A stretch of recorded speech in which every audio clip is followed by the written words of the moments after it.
Ya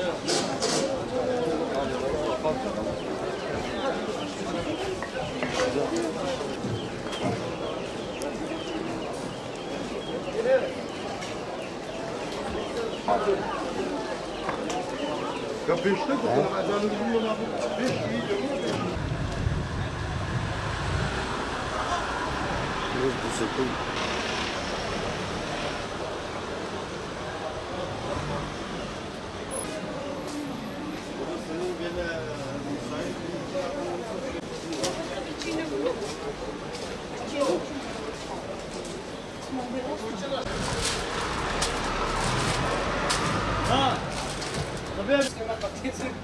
كده شعاع ماسك كده شعاع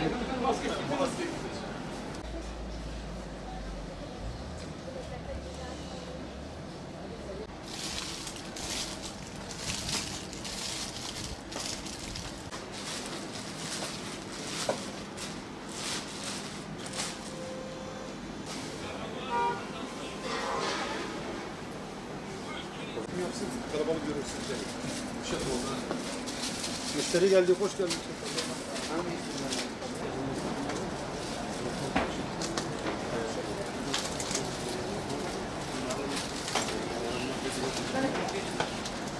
Yok ya. Bunları...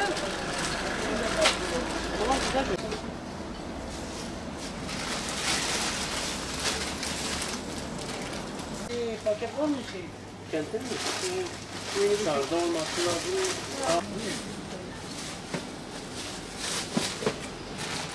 Abi biz bunları baksak ya akşam bir kenara dışta da koşuyoruz.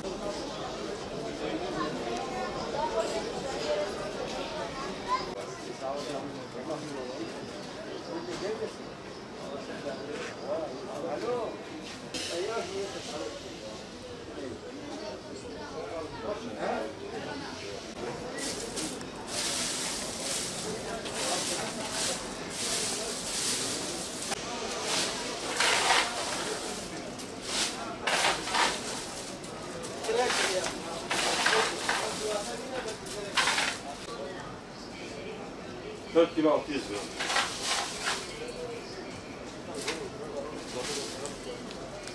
...20 yıldır biz buradayız. Gıda sektöründeyiz. Bayramı bir hafta kala şeker çıkartıyoruz, şeker açıyoruz. Bu kültürümüz devam ediyor, devam da edecektir. Bu 1,5 yıl pandemiden dolayı şeker satışlarımız bayağı durmuştu. 5 kilo, 6 kilo alanlar bu pandemiden dolayı 1,5-2 kiloya yönelmişti. Bir de kimse dışarı çıkamıyordu. Ama bu bayramda inanıyoruz ki bu %80 oran şekerimizi gene eskisi gibi millet alışverişini yapıyor. Şu önümüzdeki cuma günden sonra herkes şekere yönelecek. İnanıyoruz ki tekrar eski bayramlara döneceğiz. Bayrama şurada bir 5 günümüz var.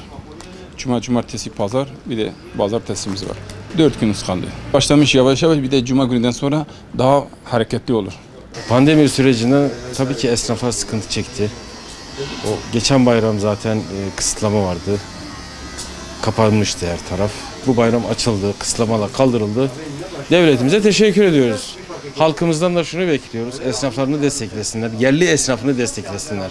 Halkımızdan duyarlı olmasını istiyoruz. Yerli esnafı desteklesinler. Şu an halkımızı bekliyoruz, alışverişe davet ediyoruz. Buyursunlar, gelsinler. Bayram şekeri, Kurban Bayramı'dır. Mübarek Kurban Bayramı'nı kutlasınlar. Biz de onların bayramını kutluyoruz. Alışverişi bekliyoruz, diyeceğimiz bu. Geçen bayram zaten yoktuk. Ama bu bayramda beklentilerimiz çok. Daha birkaç gün kaldı bayrama, hayırlısı.